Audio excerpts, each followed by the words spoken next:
So, hello guys! So, for now, we're going to Binorong Point. So, ayun nga pala ang mga pinsan ko. Sinama ko na sila para may kasama naman kami.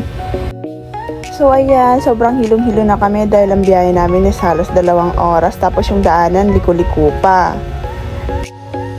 Halos lahat nga pala kami. First time pumunta ng Binorong Point. So, muntik pa nga kami mawala. Buti na lang may mga signage na nakalagay. So, ayan, nandito na nga kami sa aming destination sa Binorong Point. So, ayan na nga pala makasama ko. Saya-saya na nila. So, welcome to Binorong Point. So, ngayon nga po, magbabayad na kami ng entrance fee namin at para sa tour guide. So, ayan nga, maglalakad na kami paakyat sa Binorong Point. So, hindi pa nga kami nangangalahati ng nilalakad namin. Sobrang pagod na talaga at hingal na kami. Pawis na pawis. Uhaw na. So, yan, dami nakapaskel para sa mga broken heart. Punta na kayo dito. Yan, hingal na si Mamshi. So, yun, nangunahan na kasi excited na.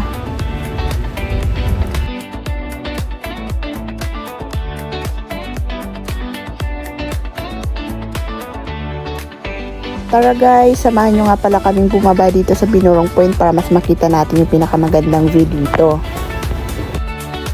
Ang dami nga pala nagpe-prenup shoot dito para sa kanilang wedding. Ang ganda na makakuha nila, nakakainggit. So yun, napakaganda nga ng dagat sa baba. So samahan nyo kami, tara!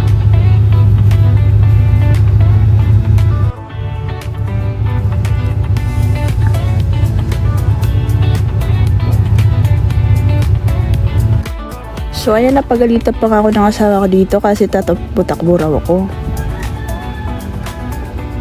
So, ito nga pala yung dalawa naming tour guide. Shoutout sa inyo.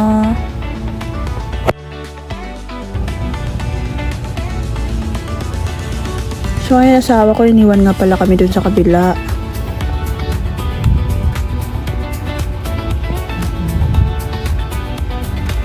Ayun sila, pictures.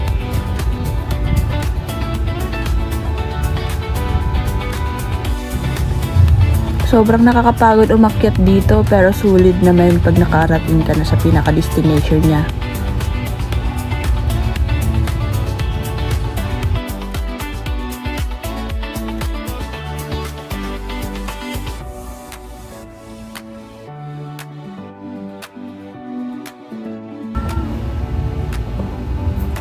So ayun nga, pauwi na nga kami. Pagod na, gutom na. Gutom yarn.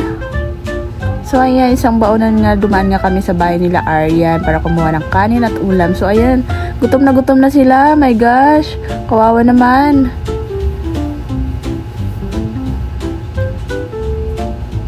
Kain. So ayan nga, busog na nga, antok na naman. After 5 minutes, wow, tulog na sila.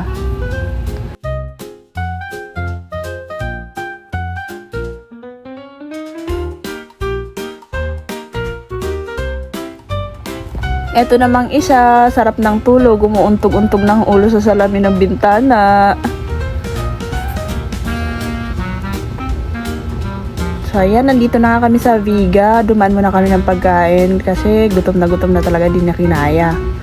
So, nakita nga pala namin si Mother at ang aking pamangkin. Let's go guys! Kain tayo! Bye!